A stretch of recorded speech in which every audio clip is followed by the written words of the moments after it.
Nós somos peregrinos a caminho do lar, rumo à eternidade, onde iremos morar com Jesus, nosso guia, nosso amigo e salvador. Em sua presença eterna encontramos o amor no caminho da fé. Somos um povo de esperança, olhando além das nuvens para a promessa que Olá, sejam bem-vindos a mais um episódio do Peregrinos Podcast, o último dessa temporada. E hoje a gente vai estar falando sobre a volta de Jesus. Aproveitar que é o último episódio, a gente vai estar falando sobre o final, que é um tema, um dos mais discutidos, acredito que em todas as congregações no mundo. Bom, e para estar falando sobre esse assunto, eu estou aqui com o Josilei. Boa tarde, Danilo. Tudo bem? Como é que tá? Bom, sou o Josilei, estou aqui com vocês, somos do Peregrinos, Sociedade Peregrinos, e hoje nós estamos aqui para falar desse tema aí tão importante. Também estou aqui com a Yasmin. Bom, eu sou Yasmin, a diretora jovem aqui da Central, e participo da Sociedade Peregrinos. E com a nossa querida Sara. Hello, pessoal. Eu sou a Sara, diretora associada, trabalhando junto com a Yasmin, com o Josilei, com todo mundo aqui para abreviar a volta de Cristo. Bom, para começar essa discussão que é bem importante, eu queria saber de vocês, como que a gente pode fazer para se preparar para a volta de Cristo? Bom, eu acho que para a gente se preparar, a gente precisa ter um relacionamento constante com Deus e estar ali sempre lendo sua palavra, conversando com Ele. Eu acho que é a melhor forma da gente se preparar para a volta dele. Eu também acho. Eu acho que a gente falou em episódios anteriores sobre isso, né, sobre comunhão com Deus. E não tem como você esperar uma pessoa se você não a conhece. Você vai para algum lugar para ver alguém, para esperar alguém. Então, também acho que você tem que ter intimidade com Deus, tem que ter relacionamento, senão você vai esperar quem? Por quê? Por qual motivo? Falar sobre a volta de Jesus é bastante interessante, porque quando a gente fala disso, nós estamos falando da promessa mais maravilhosa que nós temos da Bíblia toda. E que ela é uma promessa feita pelo próprio Cristo, que esteve aqui, mas hoje muitas pessoas elas sequer acreditam, né, nessa promessa, porque parece que ela está tão distante, né, parece que é uma coisa tão utópica, mas um fato é, Cristo esteve aqui nesse mundo e marcou a era, né? Tanto que nós temos até aquela brincadeira, né? Você conversando com um ateu, aí o ateu, Deus não existe. Aí você está em que ano? 2024. Depois de Cristo. Depois de quem? Depois de Cristo, né? Então, mas de fato Cristo fez essa promessa e ela é o que move. Ela é o que move as engrenagens do cristianismo, né? Muitas pessoas hoje cristãs, elas também não têm dado tanta importância a isso quanto deveriam, mas o fato é que só existe o cristianismo por causa dessa promessa. Eu acho que essa espera também, nossa, parece que tem muito tempo. E quanto mais vai passando e você vê as coisas acontecendo e parece que está demorando muito, mas eu acho que também é muito a graça de Cristo sobre o povo dele. De tipo, você tem tempo. Se arrependa, se converta, me busca, porque o tempo que eu estou dando é tempo de arrependimento, é tempo de graça. E eu acho que não tem como a gente falar sobre a volta de Cristo sem falar da queda. Porque ela só acontece, a volta de Cristo só vai acontecer porque o homem caiu, porque o homem pecou e porque Cristo morreu na cruz. Eu acho que isso tudo está conectado. É tudo conectado mesmo. Assim, o homem pecou, Cristo morreu. Né, a gente está, na lição da Escola Sabatina, a gente está falando sobre isso, sobre a queda do homem, sobre esse amor assim, incondicional que Deus tem e que ele morreu na cruz por isso. E aí ele vai falar, não, eu estou indo, mas eu vou voltar. Me espera, me aguarda que eu vou voltar. É uma coisa que Tem o pastor Eliud sempre falava, se Jesus não voltou ainda, você tem que pensar por você, porque ele está tendo misericórdia para você ter esse tempo a mais para se preparar para a volta dele. E quando a gente fala de volta de Jesus, eu consigo, claro que tem muitas camadas, mas eu consigo, de início, assim, refletir sobre dois problemas que eu acho muito sérios. Primeiro, a gente está falando dentro do tempo, nesse meio cristianismo, de volta de Jesus, que o pessoal está assim, eu tô cansado. É uma coisa que eu percebo assim nos jovens hoje. Eu tô cansado, será que vai vir mesmo? Mas quando vir, então tá em cima do muro. Então, assim, é um grande problema que eu vejo que os jovens perdem esse relacionamento com Deus por falar, ele tá voltando, mas vai demorar. Estão sempre falando disso, já estou cansado de falar disso. Então, aí o que acontece? Não mantém o relacionamento com Deus e se desvia, fica ali naquela mornidão, eu quero, mas não quero, ele está voltando, então eu vou ficar aqui. Mas, ele está demorando tanto, vou ficar aqui atrás. Então, assim, eu vejo que um grande problema da nossa juventude, nosso meio do cristão hoje, é essa mornidão. E outra vertente, assim, que é o que a gente já conhece, né? As pessoas que ainda não conhecem o cristianismo, não sabem que eles estão voltando. Mas olhando o nosso meio, uma coisa que me preocupa muito é essa mornidão de a gente está sempre falando, mas as pessoas, elas estão ali, estão ouvindo, mas talvez até acreditando, mas não estão se preparando. Parece que virou um conto de fada, assim, né? Uma lenda, assim, Jesus vai voltar. Tá, mas quando? Já se passou mais de 2000 anos, tá tudo acontecendo e não chegou, não voltou. E quanto mais a gente prega, mais parece que o povo continua dormindo. O grande problema disso é que as pessoas, elas somam, né, contabilizam o tempo de que a promessa foi feita até o momento atual. A verdade é que a volta de Cristo, ela não demora mais do que o tempo de uma vida, né? O único tempo que eu tenho para me preparar para a volta de Cristo é enquanto eu estou vivo. Se eu morrer despreparado, eu não vou ser chamado por ele. Então, independente dele voltar em meus dias ou em dias futuros, o tempo de preparação que eu terei é a minha vida. Os jovens, as pessoas, os cristãos, eles não levam isso em conta. Por quê? Tá demorando demais, tem 200 anos, tem 300, tem 2000 anos. Você não vive 2000 anos. Você não vive sequer 100 anos. Pouquíssimas pessoas conseguem alcançar isso aí. Então, o tempo da volta de Cristo para mim é o tempo da minha preparação, que dura a minha vida. Então, não importa se ele vai voltar daqui 1000 anos. O que importa é, eu estou preparado para este momento? A minha mãe sempre costumava dizer que isso mesmo, assim, de que Jesus, ele vai voltar no período que eu viver. Então, se amanhã eu morrer, amanhã Jesus voltou para mim. E essa preparação, é por isso que sempre que tem um apelo de um pastor, né, ele sempre fala, você precisa aceitar Jesus hoje, porque hoje, você só tem o hoje. O presente é o momento que você tem. É o momento que você tem para aceitar Jesus, que você tem para se arrepender, que você tem para fazer sua entrega, que você tem para criar intimidade com Deus. Porque se amanhã você morre, amanhã Jesus voltou para você. E aí, tô salvo? Não tô? Exatamente. É uma coisa que eu sempre as pessoas sempre ficam pensando, quando Jesus vai voltar? Quando? Vai demorar? Não vai?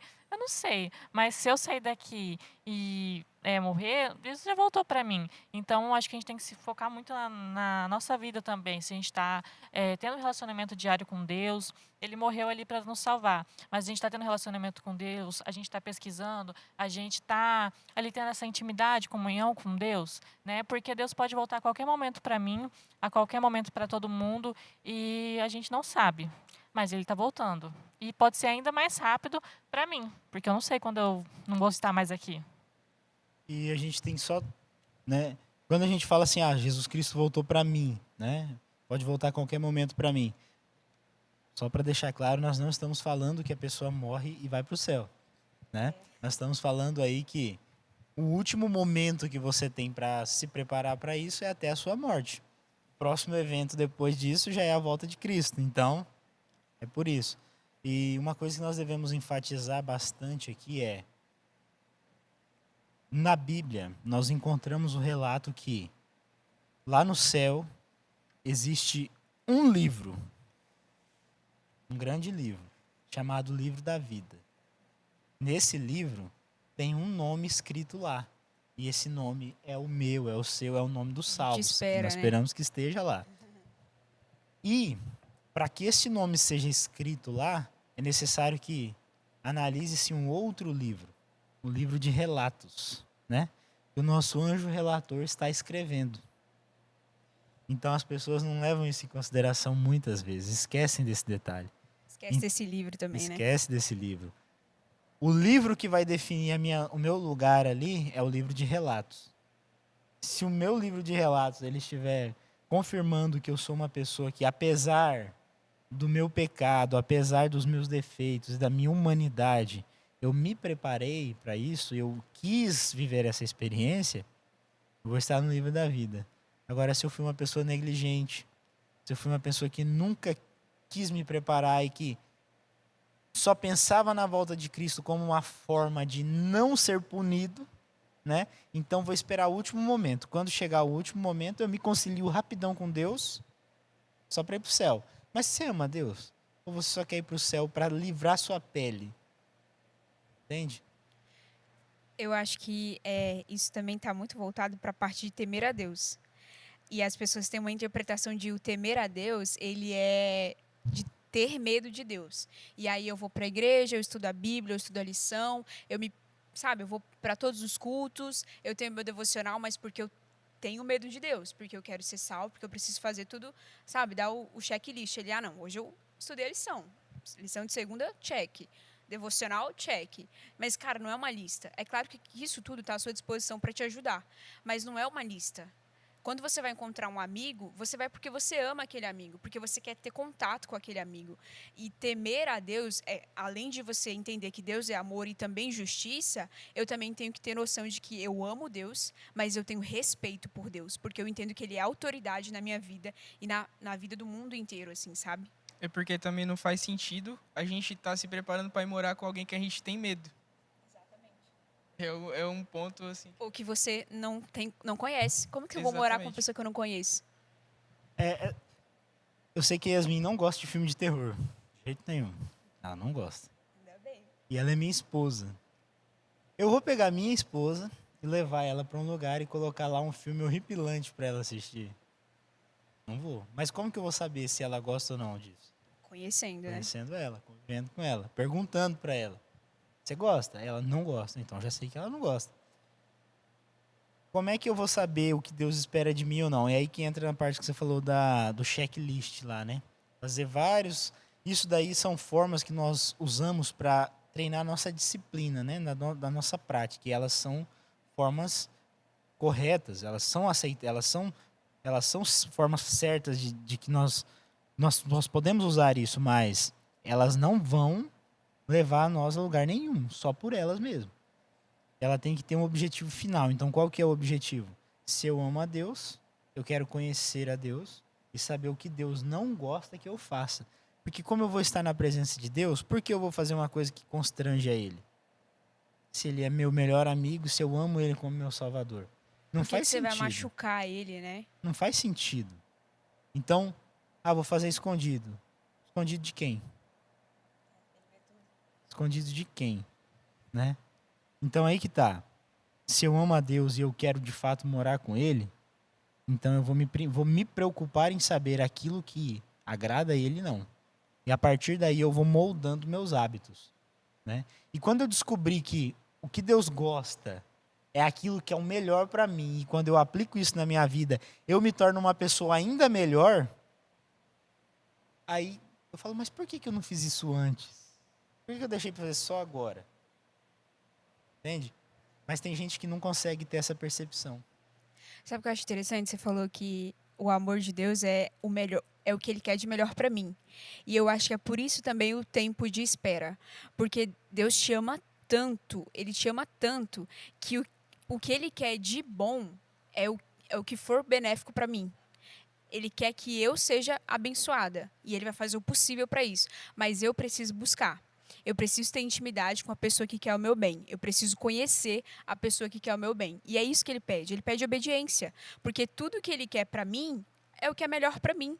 Ele não vai me desejar maldade. É igual um pai. O meu pai e a minha mãe, quando você é criança, você tem limites. Filho, você não pode fazer isso. Filha, você não pode fazer isso, porque vai te fazer mal. E é a mesma coisa com Deus. Ele vai colocar limites para que você não caia, para que você não se machuque, mas para que você seja abençoado.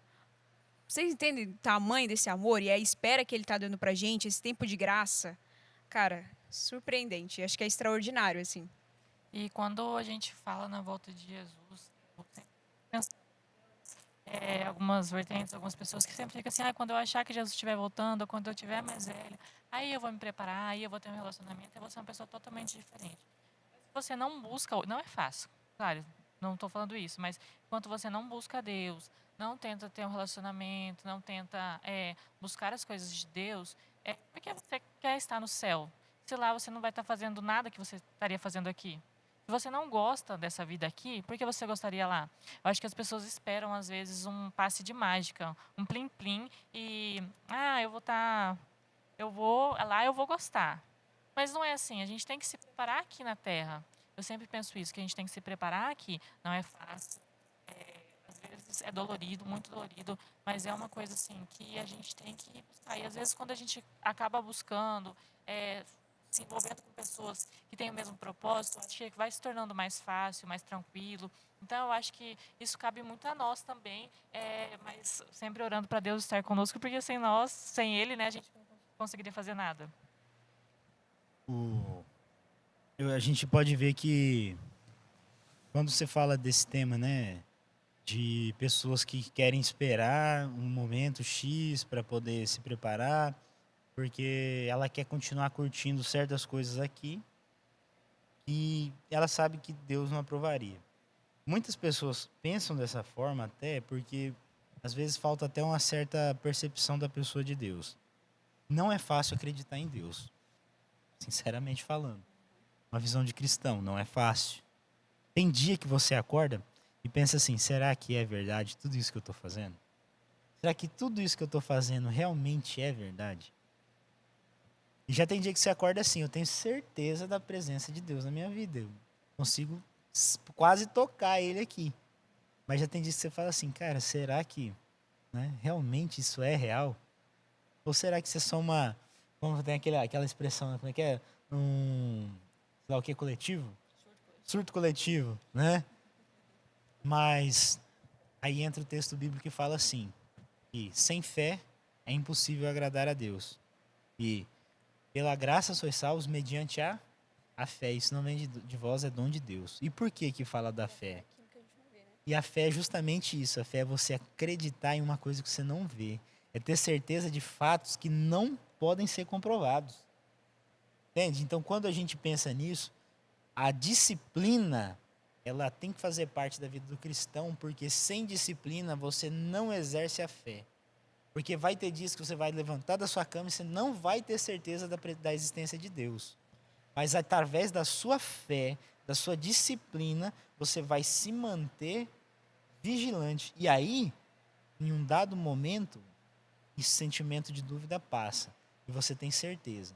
Mas nós, seres humanos, nós temos momentos de dúvidas. Nós temos que ter cuidado quanto a isso. Eu acho que um exemplo que eu tenho de fé, assim, eu gosto muito de Paulo, todo mundo sabe disso. E aí eu lembro, tem uma história de Paulo, eu lembro, como se eu estivesse lá com Paulo, né? Mas tem uma história de Paulo que ele pede para que Deus arranque o espinho da carne, né? E aí Deus olha para Paulo e, na sua imensa misericórdia, fala, Paulo, a minha graça te basta. Eu acho que fé é isso. É você andar com um espinho na carne todos os dias, mas acreditando que a volta de Jesus está próxima e que a graça dele te basta.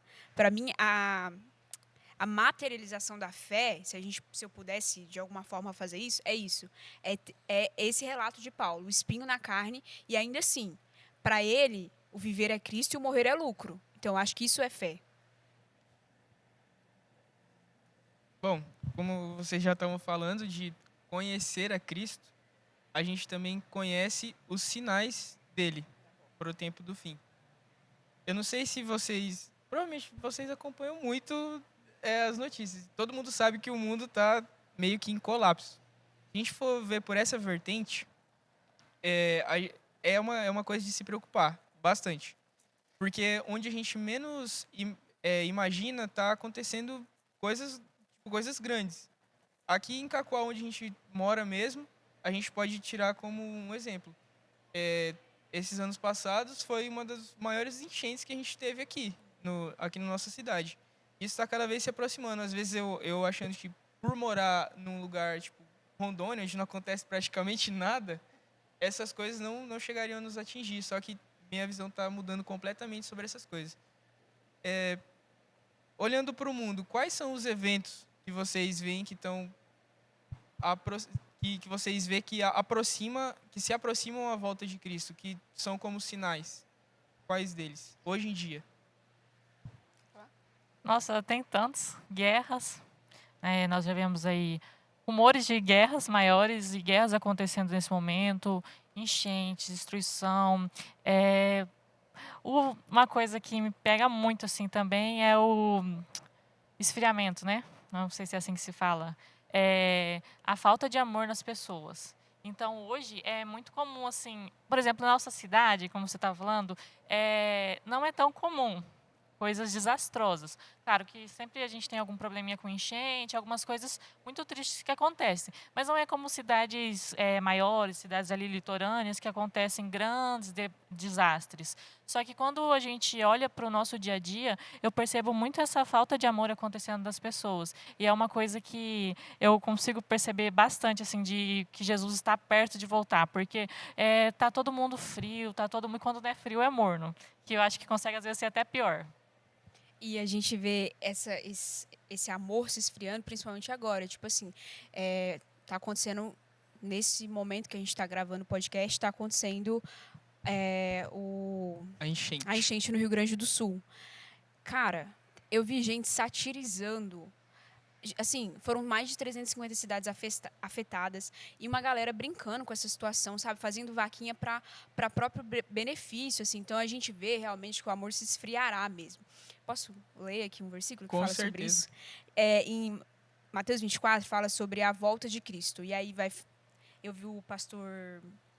Esqueci o nome do pastor, mas era o que apresentava o Bíblia Fácil. Arilton, acho que é Arilton o nome dele. Ele falando sobre esse texto. E aí tem duas profecias sobre esse texto.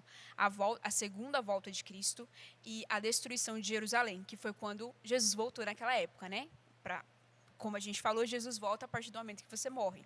Então, tiveram essas duas profecias. Mas aí, em Mateus 24, versículo 6, diz: E certamente ouvireis falar de guerras e rumores de guerras. Vede, não vos assusteis, porque é necessário assim acontecer, mas ainda não é o fim. Porquanto se levantará nação contra nação, reino contra reino, e haverá fome e terremoto em vários lugares. Porém, isso tudo é o princípio das dores. Aí quero pular lá para o 21, que fala: porque nesse tempo haverá grande tribulação, como desde o princípio do mundo até agora não tem havido e não haverá jamais. Então a gente vai passar por momentos, e a gente já está passando por isso, por momentos de muita dificuldade, de muita dor. Como a própria Bíblia fala, será o princípio das dores. E a gente vê, como a Yasmin falou, que o amor está se esfriando entre pais e mães. Assim, é filho matando o pai, pai matando o filho, parentes se desentendendo, tudo isso acontecendo, guerras acontecendo, ainda está acontecendo, eu acho, a guerra lá na faixa de Gaza. A gente vê pessoas, crianças na Ucrânia, pessoas morrendo, sabe, por coisas assim que, óbvio, né, uma guerra entre um país e outro é político, mas, cara, poderia ter sido resolvido com diálogo, com, sabe, políticas públicas para isso, e a gente vê isso tudo acontecendo, e ainda assim tem gente que está de olho fechado, querendo tapar os olhos para a volta de Cristo. Não tem como a gente olhar tudo isso, ver o que está acontecendo no mundo e não perceber que Jesus está voltando. Eu tô vendo, né? A gente fala sobre vários eventos climáticos, eventos cataclísmicos, né? Guerras, tribulações, falta de amor e vários outros fatores aí que foram narrados, inclusive, pelo próprio Cristo acerca da sua volta. Mas eu quero chamar a atenção para o versículo 14 de Mateus 24. E lá fala que este evangelho do reino será pregado em todo o mundo habitado, né? como testemunho a todas as nações, e então virá o fim. Então, esses eventos que nós estamos falando, eles nos mostram que está muito próximo. Agora, quando eu olho para o movimento missionário que a nossa igreja tem feito, pelo movimento missionário que as igrejas cristãs pelo mundo têm feito, quando a gente olha relatos dos mais variados do cristianismo, alcançando lugares inimagináveis, né? De missionários que estão sendo mortos por pregar a palavra de Deus, e do alcance que a gente consegue ver que essa mensagem ela está sendo pregada, e aí depois a gente volta para dados, né? Dados de fato ali que comprovam que de fato o mundo hoje, o mundo habitado, os países conhecidos, todos eles têm presença cristã. Então, nesse momento, quando eu olho para essa informação e quando eu olho para esse texto aqui, aí eu sei, o fim chegou. Nós estamos vivendo talvez os últimos dias da história desse mundo como conhecemos. Os eventos que têm acontecido, eles são extraordinários, nunca aconteceram. O livro do Apocalipse fala que quando chegasse esse momento aqui, Deus ia autorizar os anjos a soltarem os ventos dos 4 cantos da terra. E aí sim haveria uma destruição tremenda, né? E nós estamos vendo isso. Então, quando a gente fala, volta lá atrás, naquele ponto de pessoas, demorando muito. Meu amigo, você está olhando os sinais? Você mais perto do que se imagina. Você está comparando o noticiário com a Bíblia? Você está fazendo essa comparação para você dizer que está muito longe, que está demorando muito? Então, nós às vezes não temos noção de quão próximo esse momento está. E aí, Cristo fala, o Filho do Homem voltará igual um salteador, igual um ladrão, quando ninguém esperar. A vinda do Filho do Homem será igual quando o ladrão chega. Ninguém espera, ninguém está esperando. Ele chega de repente. Por que ninguém está esperando? Porque as pessoas estão despreocupadas. E Mateus 24 fala que vigiai, né? Portanto, vigiai, porque não sabeis a hora do vosso Senhor. Então, a gente está despreocupado, a gente está, igual a Yasmin falou, vivendo, querendo viver aqui, querendo viver o céu. Mas, cara, não tem como você servir a 2 senhores. Ou você vive o que está escrito na palavra de Deus e aguarda a volta dele com amor e com temência, ou você vai se perder. Não tem 2 caminhos. Uma coisa que, às vezes eu viajo um pouquinho, mas olhando esse texto, o versículo 14, eu fico pensando, se eu estou aqui hoje, é porque eu tenho um propósito. Deus tem um propósito na minha vida e ele vai se cumprir. Quando ele tiver cumprido, quando eu não tiver mais, digamos, utilidade, né, entre aspas, aqui eu não vou precisar mais estar aqui, não precisa de eu estar aqui. E eu acho que o maior propósito da nossa vida é a pregação do evangelho.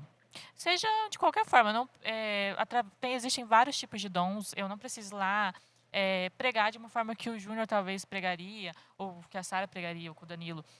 Eu tenho o meu jeito de pregar, eu tenho a minha vida. Às vezes, a nossa vida é o que a pessoa vai conhecer ali do Evangelho. Então, eu percebo que o Evangelho será pregado, sim, mas já está acontecendo, como o Júnior estava falando. Mas que a gente também precisa cada vez mais estar olhando para nós também e fazer essa pregação do Evangelho, porque esse é o nosso propósito aqui na Terra. Então, a gente precisa fazer ele se cumprir, porque a gente quer que Jesus volte, a gente quer que acabe as guerras, a gente quer que acabe toda essa dor e sofrimento. Então, a gente precisa estar ali sempre na pregação do Evangelho, sempre em contato, para que a gente possa ali adiantar a volta de Jesus. Eu lembro que o pastor Eliud chegou e eu fui conversar com ele na época, eu era diretora do Ministério dos Surdos, né, que hoje é o Ministério das Possibilidades. E aí a gente conversando sobre isso, né, e tal, falando alguns projetos que a gente já fez, projetos que nós gostaríamos de fazer. No final ele falou assim: amiga, chama todo mundo de amiga, né? Amiga, conte comigo. Vamos fazer de tudo para abreviar a volta de Cristo. Quando ele falou aquilo, me emocionou de uma forma que eu falei assim: caraca, mano, é isso que a gente tem que fazer. A gente tem que abreviar a volta de Cristo. Tipo, o nosso propósito é abreviar a volta de Cristo, é pregar o evangelho, é ser o evangelho. Igual a Yasmin falou, às vezes a sua vida vai ser a Bíblia que muitas pessoas vão ler. E para que você está fazendo isso? Para abreviar a volta de Cristo. Aquilo, assim, explodiu a minha mente, assim, sabe? E eu falei, meu Deus, eu vivi até aqui sem entender o meu verdadeiro propósito, que é abreviar a volta de Cristo. Eu não acho justificável a fala de um cristão que diz assim, eu deixei de ser cristão porque eu olhei para o mundo e falei, aonde está Deus? Por que tantas pessoas sofrem e Deus não faz nada? E aí eu decidi deixar de ser cristão. Eu não concordo com essa fala. Sabe por quê? Quando a gente olha para a instrução de Cristo, para a vida de Cristo, e não só de Cristo, dos discípulos, dos patriarcas que nós tivemos, quando a gente olha para toda essa caminhada, aí eu só consigo pensar em uma resposta. Se existe pessoas sofrendo no mundo hoje, é porque eu sou um péssimo cristão. Se eu fosse um bom cristão, quando tivesse um desastre, ninguém ia precisar me mobilizar. Não ia precisar ter uma campanha de mobilização de pessoas, porque os cristãos, antes de alguém pedir, eles estariam lá. Entende? Se existem pessoas passando fome hoje na África, é porque não tem cristãos de verdade para ir lá solucionar esse problema. Porque se tivesse, as pessoas estariam lá solucionando. Então, se existem pessoas sofrendo pelo mundo afora e eu quero imputar essa responsabilidade a Deus, eu não sou cristão. E se eu fosse cristão, em vez de imputar uma responsabilidade que é minha para Deus, eu iria lá e ia cumprir com a minha responsabilidade. Nós podemos ver que, por mais que os sinais dos fins dos tempos tenham mostrado que o amor de muitos se esfriarão, o amor dos verdadeiros cristãos permaneceria intacto. E nós vemos que sempre na história do mundo, quando é necessário, existe um grupo de pessoas que faz a diferença, né? Que está disposto a mudar a história. E nós, como cristãos, nós temos esse compromisso. Então, não é justificativa todo esse sofrimento não é uma justificativa para mim abandonar minha fé. Na verdade, se tem alguém passando por problemas próximo a mim, é porque eu não estou sendo cristão suficiente de aliviar o fardo dessa pessoa. Bom, na minha visão, com tudo que está acontecendo, eu acredito de coração que nós vamos ser a última geração. Acho que a gente vai ser a geração a ver Cristo voltar, como diz a música. Amém? E acreditar nisso, às vezes, deixa a gente bem confuso. Tipo assim, poxa, se falta tão pouco para Jesus voltar, por que eu vou continuar planejando a minha vida a longo prazo? Sabe? Por que eu vou entrar nessa faculdade se eu só vou me formar em 5 anos, por exemplo? Por que eu vou financiar, por exemplo, uma casa se, poxa, daqui vou ficar pagando isso 30 anos, sabe? E eu queria saber de vocês, qual é o impacto de acreditar que a volta de Cristo está próxima na sua vida, no seu cotidiano? Mano, sinceramente, tem dia que dá vontade de largar tudo e falar, eu vou viver do evangelho, ou eu vou fazer, sei lá, virar nome digital e viver o que Deus quer pra mim, assim, porque tem dia que você acorda e você fala, meu Deus, eu não aguento mais, cara, o Senhor precisa voltar, assim, sabe? Mas eu acho que o impacto que a volta de Cristo causa na nossa vida é a gente entender que, é igual eu falei, que o meu propósito é abreviar a volta de Cristo. Como que eu vou fazer isso? Sendo o evangelho. Para eu ser alguma coisa, eu preciso aprender, eu preciso saber. Então, eu preciso ter conhecimento sobre aquilo, eu preciso ter conhecimento sobre a palavra de Deus. Eu só vou poder ser a Bíblia que outra pessoa vai ler quando eu ter a Bíblia na minha cabeça, sabe assim? Igual aquele meme que você coloca o livro assim e vê se vai tudo para sua cabeça, assim. Eu acho que é isso, assim. Porque se você não souber de cabo a rabo, é claro que você não vai saber tudo da Bíblia, você não vai decorar a Bíblia, mas se você não tiver o princípio do evangelho na sua vida todos os dias, você não vai impactar a vida de ninguém.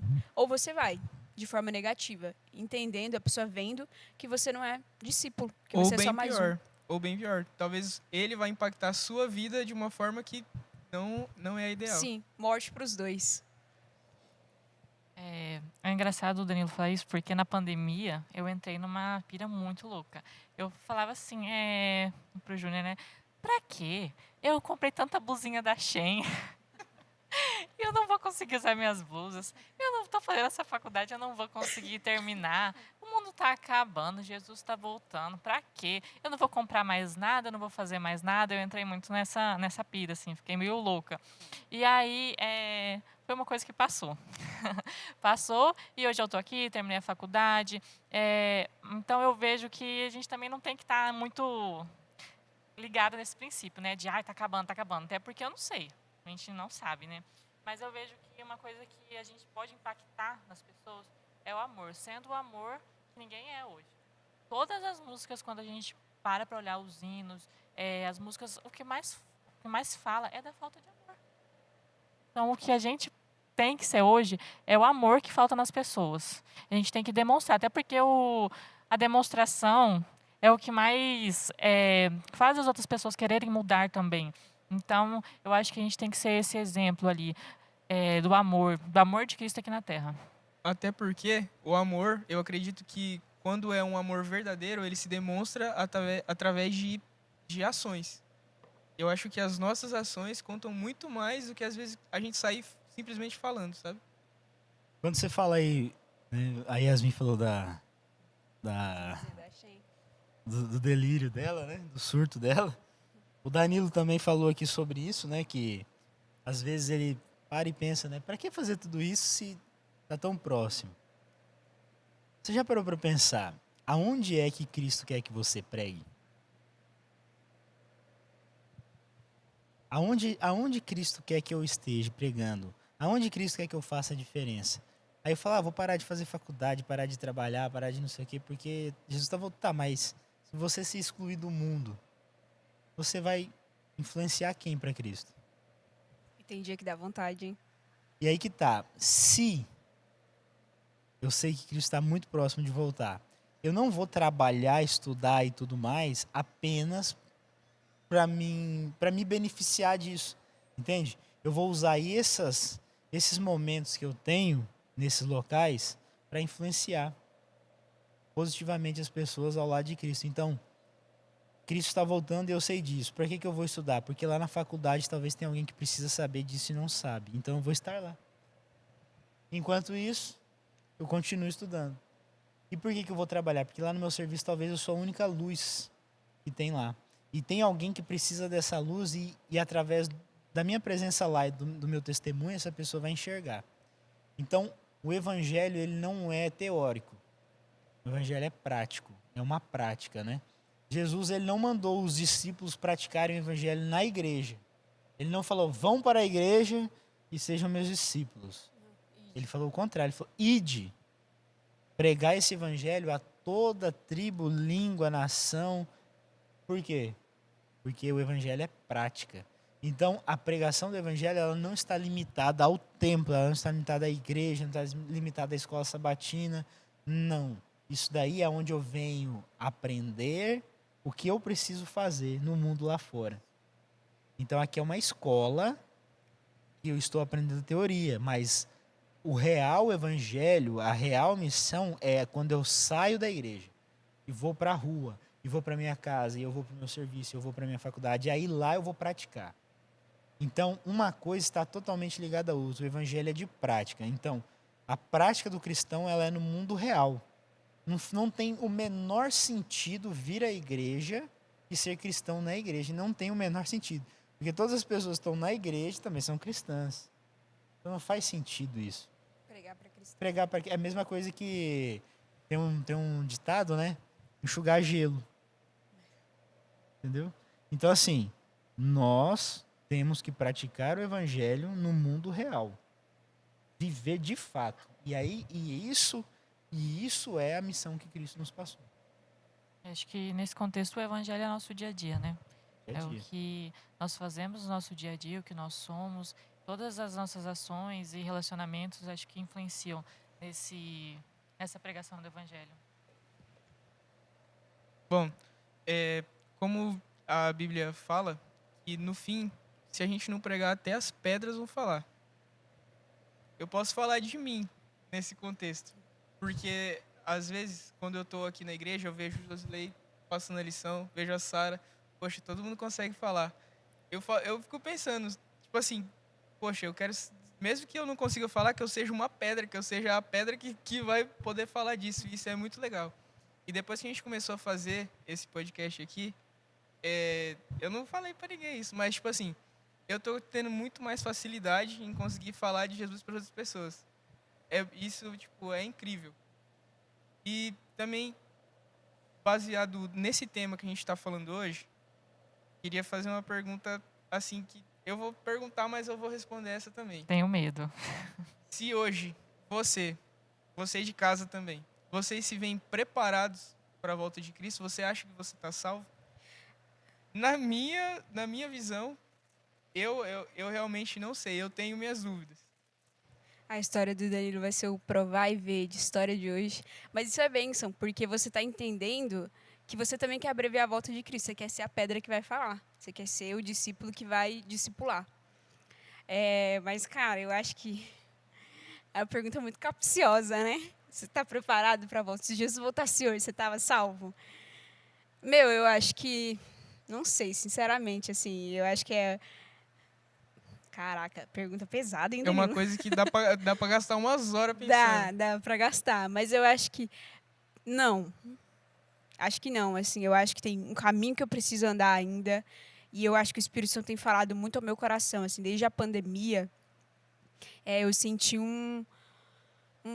uma espécie de avivamento, assim, sabe? Eu acho que foi um início de avivamento que Deus tem falado assim, mano, tá chegando, se prepara, que vem aí, uma coisa muito forte. Então, sabe, assim, cada dia que passa eu falo, meu Deus, eu preciso me entregar. Eu preciso que o Espírito Santo tenha a presença do Espírito Santo na minha vida, assim. Eu acho que todo dia tem dias que você fala, não, se Jesus voltar hoje, irmão, tô salvo. E tem dia que você olha e você fala, putz, lascou, se Jesus voltar hoje, como é que eu vou pro céu? Vou ver minha mãe subindo e eu ficando. Eu acho que tem dias e dias. E eu acho que a caminhada é isso, é igual eu falei. A caminhada e a fé, ela é o espinho na carne. E tem dias que você vai falar, meu Deus, arranca esse espinho da minha carne. E Deus vai falar, não, a minha graça te basta. E tem dias que você vai entender que aquela graça te basta. Uma vez fizeram essa pergunta aqui na igreja, eu estava aqui sentada, aí um monte de gente falou, não me sinto preparada, acho que não estou salvo. E o pastor falou, irmãos, vocês estão salvos porque Jesus morreu na cruz para salvar vocês. Então, assim, eu falei, eu estou salvo então. Quando eu olho para as minhas atitudes, eu falo, caraca, Yasmin, por que você falou isso? Por que você fez isso? Você está fazendo tudo errado, tudo errado. Sábado, que é um momento de reflexão, então eu sempre penso, meu Deus, eu estou fazendo tudo errado. Eu sempre comento com o Júnior, eu estou sentindo que eu estou fazendo tudo errado, que eu não estou andando para frente, que eu não estou sendo exemplo, que eu não estou sendo uma boa influência. Mas, assim, eu sempre fico repetindo isso para mim até que vai ser uma verdade, assim. Jesus morreu na cruz por mim. Então, eu estou salva. Mas eu sei que nossas atitudes aqui têm que ser conforme ele nos diz na Bíblia. Mas eu sempre fico pensando, Jesus morreu na cruz por mim, eu sou digna. Então, digna do amor dele. Então, eu estou salva. Eu fico falando isso para mim. Vou repetir até que eu acredite. Mantra, eu vou passar a repetir também. Se a gente não tiver certeza da salvação de Cristo, então significa que talvez a gente tenha dúvida do sacrifício dele por nós, porque a morte de Cristo é o único meio pelo qual eu posso ser salvo. As minhas atitudes neste mundo como pessoa, elas não estão relacionadas à minha salvação. Elas se relacionam então ao meu galardão. E nós estamos falando de santificação nesse caso. Mas quando a gente fala de salvação, se eu me posiciono ao lado de Cristo, e nós estamos aqui falando há um bom tempo que a gente entende qual é a nossa missão como cristãos aqui. Então, se eu entendo isso e eu estou posicionado ao lado de Cristo, logo eu tenho salvação. Agora, a questão é, por quanto tempo eu vou permanecer nesta salvação? A salvação, ela é um guarda-chuva, ela está aqui, ó. Jesus Cristo me salvou, ele morreu e me deu a salvação. E eu sou esse copo. A salvação não sai daqui para cá, ela continua aqui, mas eu posso me movimentar assim, ó. Aí o que define isso? As minhas atitudes, né? Então, por que é tão importante a questão das obras? Porque é elas que me direcionam, as obras direcionam. Então, se eu sou uma pessoa que só pratica obras de cristão na igreja, então eu não estou salvo mesmo. Porque não é um dia da semana que vai me manter aqui. E se Jesus voltar numa segunda? Então só daria certo se Jesus voltasse no sábado. Entende? Então assim, hoje, no dia de hoje, nós podemos dizer, estamos salvos. E nós nos colocamos aos pés de Cristo. Mas, e amanhã? E depois de amanhã? E depois de amanhã? Não, e daqui a pouco, né? Então é por isso que é importante a gente entender isso, que pessoas falam, não é, as obras elas não são suficientes para nada, porque Cristo me salvou pela graça. De fato, salvação é única e exclusivamente pela graça. Mas as minhas obras me direcionam para debaixo da graça ou para fora da graça. Então é por isso que eu tenho que ter cuidado com as minhas obras. Uma coisa que eu acho que resume bem isso é o Efésios capítulo 2, 8 a 9, que diz: pois vocês são salvos pela graça, por meio da fé. E isso não vem de vocês, é dom de Deus, não por obras para que ninguém se glorie. Então eu acho que é exatamente isso. Nós estamos salvos porque Jesus morreu para nos salvar, por causa da graça dele. Então é isso que a gente sempre tem que ter em mente. Então, Eu- eu creio que a pergunta não seria se eu estou salvo, mas eu estou debaixo da salvação hoje? Será que hoje eu estou? Será que amanhã eu vou estar? Porque quando a gente consegue captar dessa forma, fica mais fácil. Entende? Porque daí eu consigo entender que é um lugar que eu me coloco, né?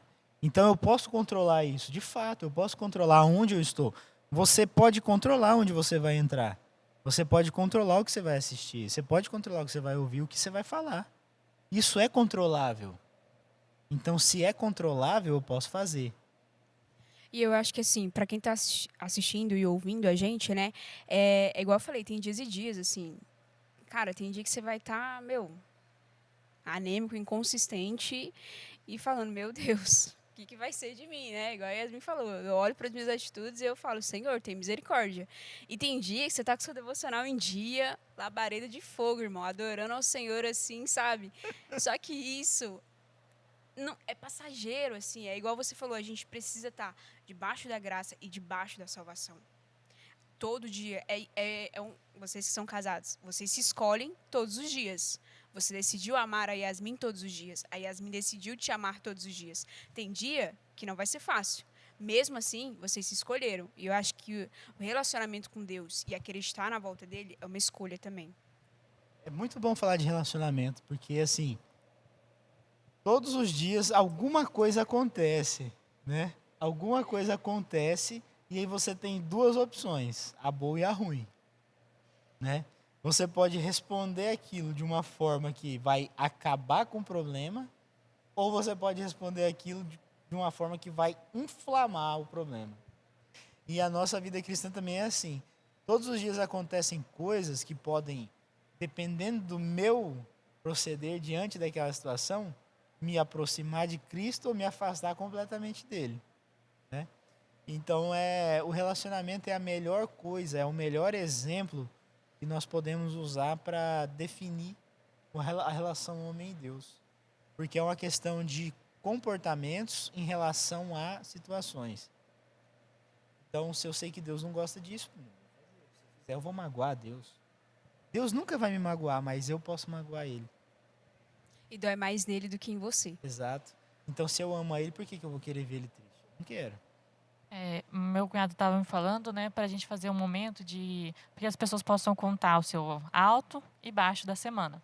E eu pensei, todo mundo pode falar, porque todo mundo tem um momento alto na semana, todo mundo tem um momento baixo. Às vezes até no mesmo dia vai acontecendo tanta coisa, você acorda bem, você dorme mal, acorda bem, tanta coisa vai mudando. E eu acho que a única coisa que pode nos manter de pé, nos manter nessa fé, é acreditar no amor de Deus, é acreditar na morte dele para nos salvar, é acreditar assim piamente que ele morreu para nos salvar e ter essa fé.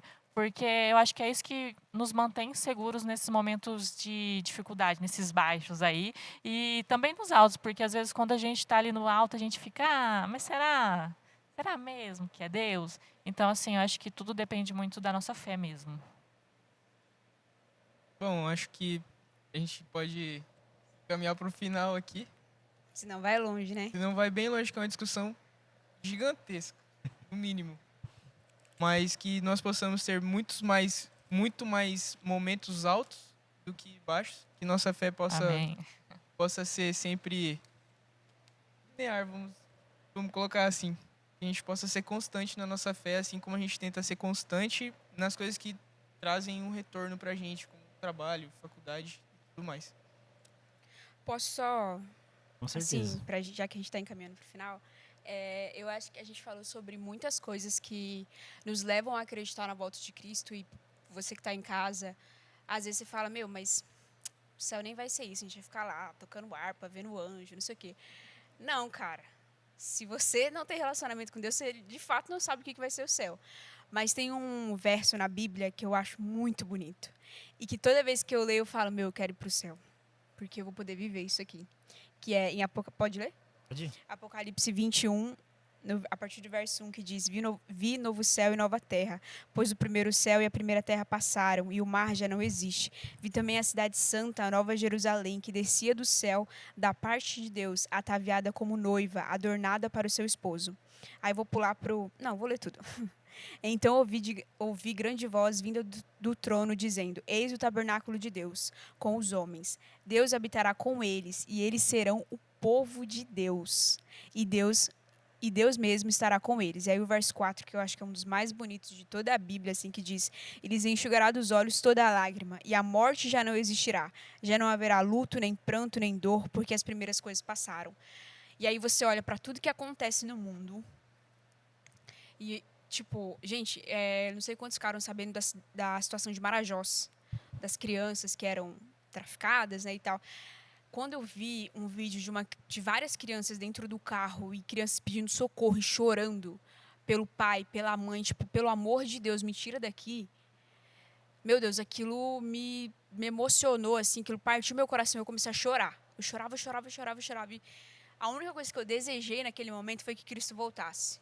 Porque Ele vai enxugar do olho toda a lágrima. Já não existirá morte, nem luto, nem pranto, nem dor. Então, o que me faz almejar, além da gente ser propósito e ser evangelho e abreviar a volta de Cristo, é imaginar que eu vou estar num lugar que não vai ter mais dor nenhuma, que não vai ter mais sofrimento nenhum, que não vai ter mais enchente afetando a minha cidade, afetando os meus irmãos lá no Rio Grande do Sul, afetando crianças na cidade de Marajós. Então, isso é o que mais me emociona e o que mais me motiva a saber que, eu vou viver num lugar com a minha família, com os meus amigos, com os meus irmãos de fé, num lugar perfeito, com um Deus perfeito, que eu espero tanto, que eu quero tanto ver e que todos os dias eu quero conhecer cada vez mais.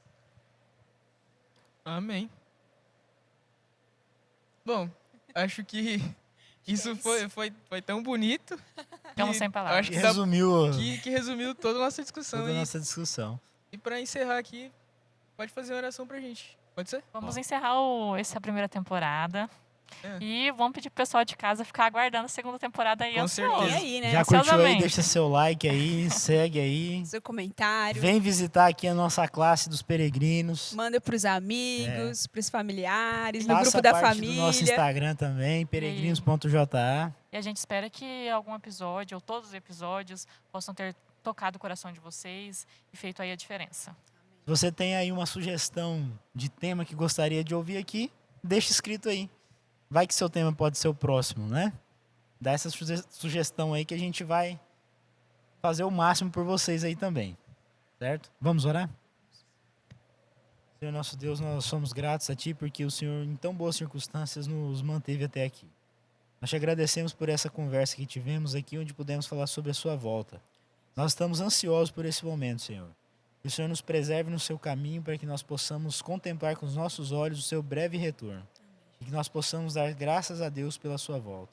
Que o Senhor nos leve para os nossos lares no céu, para que nós possamos morar ao seu lado, na sua casa. Que nós possamos ser filhos teus. Nós choramos em nome de Jesus. Amém. Amém. E muito obrigado a todo mundo que assistiu a gente. Peço que vocês aguardem os novos episódios, porque é só o início dessa nossa jornada. E muito obrigado a todo mundo que participou, todo mundo que estava envolvido atrás das câmeras e tudo mais. Trabalhando bastante. Mas é isso aí, galera. Muito obrigado e aguardem os próximos. Valeu. Valeu. Ai, esse joia. Somos peregrinos a caminho do lar, rumo à eternidade, onde iremos morar com Jesus, nosso guia, nosso amigo e salvador. Em sua presença eterna encontramos o amor no caminho da fé. Somos um povo de esperança.